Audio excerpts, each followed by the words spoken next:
It was 45 years ago now. Sounds a long time. Wasn't actually. I mean, cars aren't that different now. They're still ground effect Formula One cars, for Pete's sake, and rallies are more or less the same. They go through rivers, they go over jumps.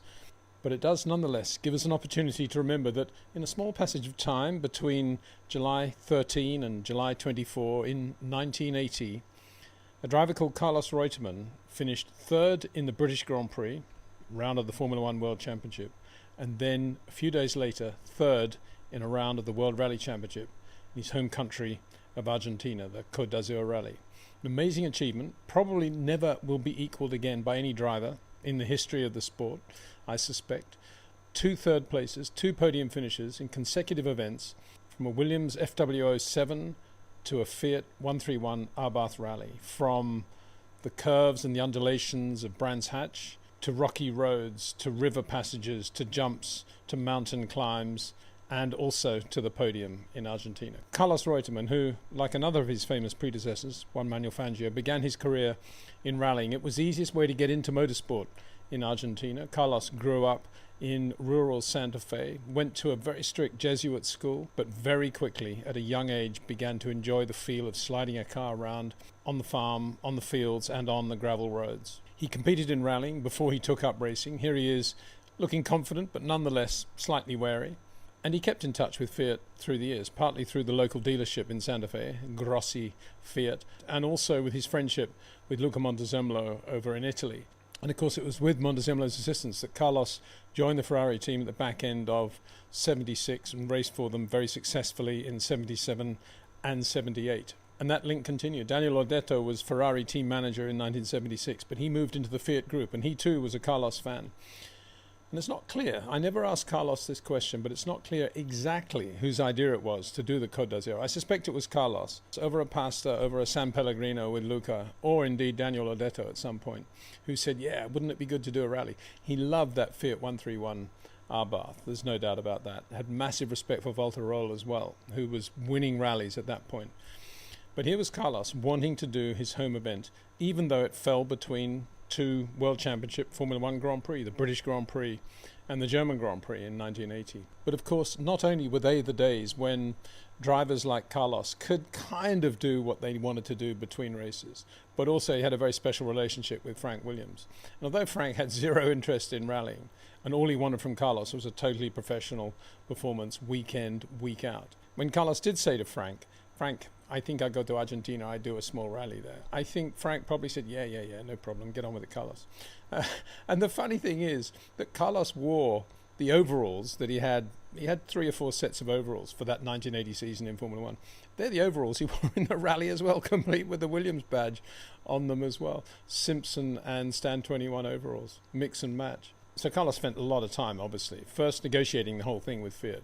And the agreement was that he would run a 4th factory prepared in Italy, Fiat 131, alongside Volterol, Marco Ellen, and Attilio Bettiger. A big thing for Carlos to have that, in front of his home crowd as well. And from the Fiat group, he would be delegated a very, very good co-driver, Mirko Perissuti. And obviously a key to Carlos doing well in the rally was building an initial and very quick relationship with Mirko, and that he did. Both of them quite studious, obviously Carlos very studious, Mirko too, and immediately took to Carlos's approach. But before we get on to the rally in detail, just a recap of what had been going on in Formula One for Carlos. Big win for Carlos in the Monaco Grand Prix that year. Brands Hatch wasn't such a great race for him. He finished third. He was on the podium, as I say, but it was a Ligier-dominated qualifying session. Alan Jones, the compounds were very marginal there, the Goodyear compounds on that weekend. And Alan pushed very hard from the start, pushed the Ligiers hard. The Ligiers faded. Alan won the race. Carlos's approach, and I've got to put this in the context of that 1980 season. He'd just come from a very disappointing year at Lotus. He'd wanted to get out of that Lotus deal even before it started. He got out around September officially, and he took a number 2 drive at Williams because he just wanted to drive a Patrick Head engineered car.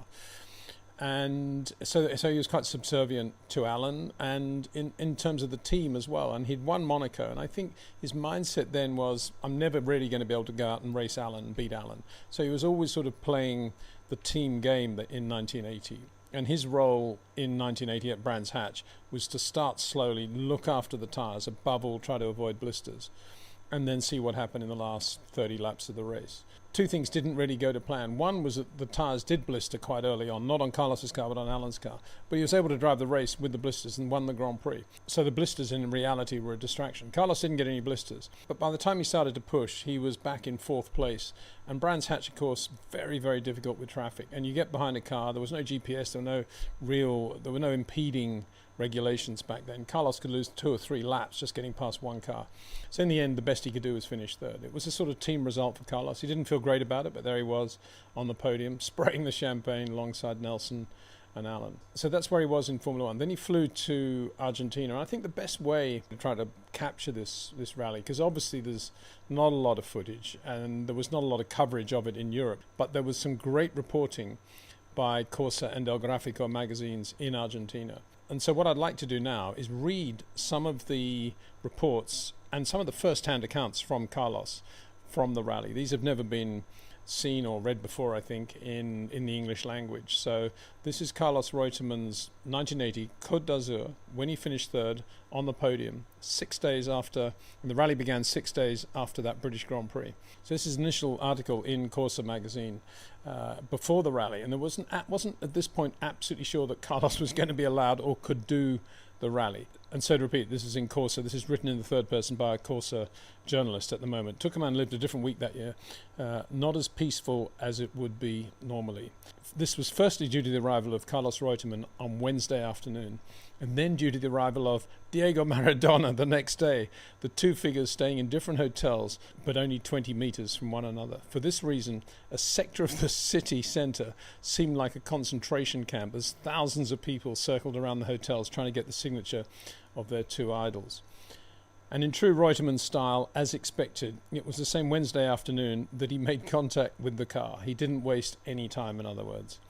Expected by the Fiat team, headed by Oscar Marcolongo and the Italian Mirko Perizzuti, his co-driver, official navigator of the Fiat Ritmo Italia team. That's where he came from. With Mirko, Reutemann headed that same afternoon towards the Villanugas, first stage, which would be the first stage of the Côte d'Azur rally, and travelled the stage twice, just as it would be on the first day of the rally. And this, of course, is before the British Grand Prix.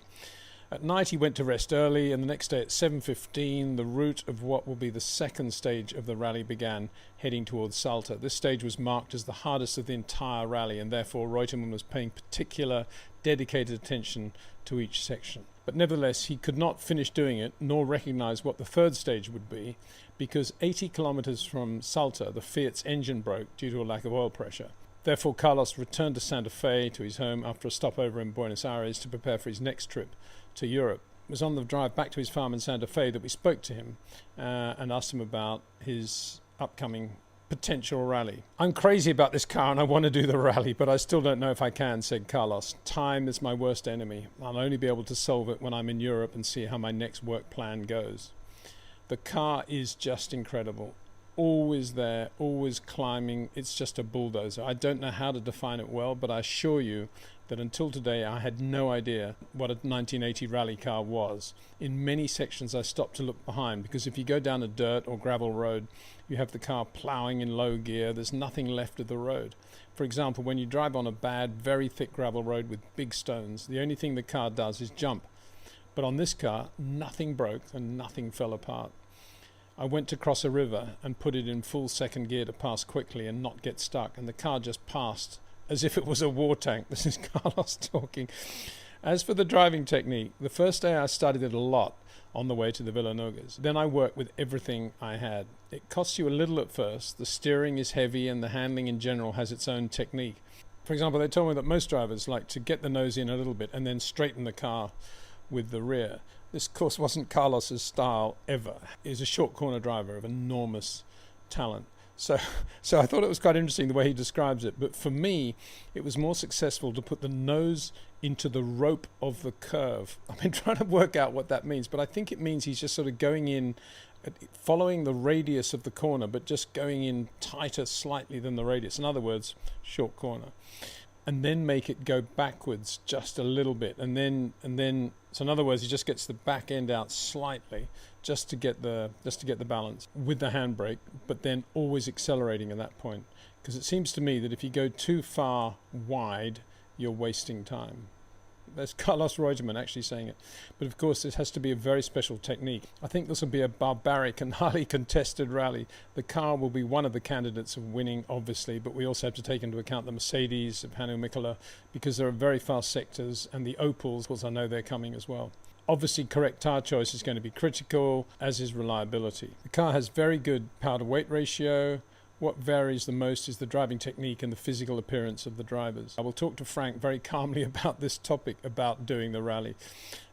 Yes, he's pretty good. He was good at what he meant calmly was sort of buttering up Frank's side, where he just loved Carlos and loved the way Carlos thought. And there would have been some misgivings in Frank's mind, but Carlos would have known and did know from day one that Frank was never going to stop him doing it. And there's a lovely little turn of phrase here as well from Carlos. He says, the Fiat is a car that requires a special technique, and it's difficult to hold your hand. In other words, the Fiat doesn't make it very comfortable for you, but when you do, you can do what you want with it and will always respond. This is what Mirko, his co-driver, said. This is before they even made the decision ultimately to do the rally, or Carlos made the commitment. He said, Carlos was very careful at the beginning, but then he did everything perfectly. In one section along the Cuesta del Obispo, which is winding and very slippery, I was certain that I was with a driver who was very, very quick and very, very competent. At no stage did he have a compromised maneuver, despite always having the car crossed up and sideways. In a word, he mastered it very quickly, and that's why my first contact with Carlos was nothing but positive. Carlos is like Walter Roll, that is 80% intuitive. There are drivers who listen to the navigator, but who almost always resolve each situation in the simplest way. Roll does this, Carlos does this. Sometimes they make mistakes and things go wrong, but generally they make everything easier and faster. Marco Alen, for example, is the complete opposite of that, since he drives according to the program. He has one of the best accompanist, co-drivers, and so he leaves very little to improvisation. This is another theory, but it has the disadvantage that drivers with these characteristics work like computers, and when something strange appears on the road or on the route sheet, they look complicated. I don't know which is the best formula, but both are effective. One thing I know is that Carlos took the Walter Roll system completely naturally, and what it has done so far is very, very good. I mean, his handbrake work was just brilliant. But logically, he will need more hours to fight under equal conditions. Nowadays, the Rally Championship is as tough as the Formula One Championship. This is 1980, and lots of practice is required to know the car, how the aids and equipment work, and also to have enough time to travel the roads well. So that was the build-up. Of course, then he did get permission from Frank Williams to do this, and after that, it was just like an explosion. And again, this is where I start to go to read the first-person reports from Carlos that appeared in Corsa and El Grafico magazines. Anyway, this is a little bit disjointed in terms of the overall picture of the rally, but because these are the actual words of Carlos, I think it's worth repeating them 45 years onwards. It seems to me that I'm living in another world. I'd wanted to run a rally for years, and happily I was able to do it at this opportunity in my home country. And at the end of it, I was also able to finish well classified. His way of saying on the podium. I think today they'd just be going, he's on the podium. So from Carlos's point of view, he was well classified. Didn't win it, he's just well classified. I love it.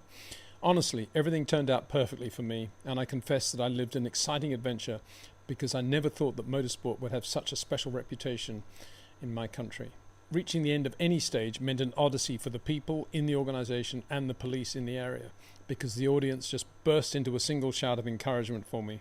All that was a new world that I lived, and only now I understand that the public that goes to the Buenos Aires Autodrome to see the Grand Prix, the Formula One Grand Prix, has nothing to do with these people who also know me and enjoy me in their own way. In the first tarmac stage, I couldn't notice the public's encouragement as much because there was a very strict security system due to the characteristics of the area, but I still felt all the support I had for this rally.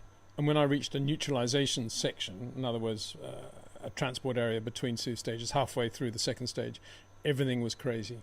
We had an hour to wait and people began to get into the closed park in any way. Afterwards, they made a military cordon to protect me, but it was no use. And finally, they took me out in the air in a helicopter and put me in a hotel room to wait out the time. And this was happening in every place we stopped. Even when I finished the last stage of the race in Laval, which was a very small town, when I arrived at the aid station to resupply, the people went crazy. First, they took them out of the Parc Fermé area where Walter's Fiat and mine were. But later, since they were yelling at me so much, I had to get closer to the fence. They started jumping the wire and I had to go quickly back. People carried flags, signs, and boys in their arms to kiss me and greet me in any way. A whole new world for me, which honestly made me very excited, something that I never thought would happen. Leaving at 6 in the morning from Tucumán, I was sure that the first stage to Tafí del Valle would be all night, and unfortunately, that was another advantage I gave, because I already knew that the top drivers could make a lot of difference to me at night, walking in the fog or on someone else's land. Remember, it was winter in Argentina. It's a simple matter of experience and habit that I lacked. In that first gravel stage, I took the wrong path in El Molar. What happened to Mirko at that point? I asked, where the climb ended and the most difficult part began, and we also went outside on a curve. I think he means ran a little bit wide there. Well, that's just the English translation. Mirko directly gave me the no more sign, but I don't know where a large group of people appeared and helped us remove the fallen car. So even at that time, in the night, lots of fans out there to push the car back onto the stage so we could continue. In the next stage, we reached Salta without major problems. But at the start of the third, I think we were at 30 kilometers, the fuel pressure went down. The car began to stop, and we immediately notified the helicopter by radio. Of course, in those days, much more expensive. That's the reason they stopped it all. They used to have helicopters following the cars from each team, and you could service the car immediately if there was a problem. Help arrived very quickly. They changed a hose and I think a filter, and we continued until we met Timo Mäkinen crossing the road because a wheel had come off his car. We were stopped for a long time. Sheikha Mehta even arrived and stopped behind me, and after a while Timo managed to barely move the Peugeot to let us pass. Afterwards, we did the first part of that day, which was very hard because we had to cross a river about 20 times, and in some areas it was quite deep. That's how I ended up in the water once, because the engine got wet. Mirko and I had to get out and wait for the thing to dry before continuing. At the end of that stage, I was lying 7th due to all these problems. Tuesday was a rest day. Again, times were different back then. They had a rest day once the rally had started. Again, quite a good thing, isn't it? Leisurely approach. But Carlos lost no time on that rest day. He got into the spare Fiat 131. Again, wouldn't be able to do that today, what they call the muletto. And that was prepared for the team, but Carlos got it. And we hit the road. But just after Banderita, which is a stretch of mountain and where 3 cars pass very closely, I came across a Fiat 125 that was coming the wrong way on my side on a blind corner. I couldn't do anything because I had the mountain on the other side. So we hit each other head on and I couldn't continue. I was a bit worried about this because the passenger in the other car hit his head against the windshield, and it turned out that he was just a guy driving to the next stage to watch me in the rally in the first place. So all very unfortunate. The Fiat people who were following us from the helicopter saw the entire accident. The next day we started the third stage in the proper race car again, which was hard because it had everything, but fortunately nothing strange happened to me. It was a strong drive, we were safe, and I was trying to take care of the tires and the entire car. I think a large part of the rally was defined in this. When Marco Alén and Attilio Bettiger dropped out, Walter Roll was uncatchable and Hannu Mikkola was always behind him, going very quickly in the Mercedes. In third place was me, a little further away, but with a fairly safe walk, was the way Carlos phrased it. Nice. On this stage, I was able to look and follow Roll's tracks in the gravel, and I realized that in addition to being the fastest of all, because that day he won 4 stages, he really slid while carrying the car a little bit sideways. Very impressive. And I remember Carlos talking about this, and he found a parallel with Ingemar Stenmark, the slalom skier. Very similar in his mind to Walter Roll, just the right amount of sliding, not much. He would say it was somewhere between 8 and 10 degrees, not enough to slow you down, but just enough to get the attitude right. Incredible touch. That's what Carlos always tried to find in the Formula One car, and obviously in the rally car as well.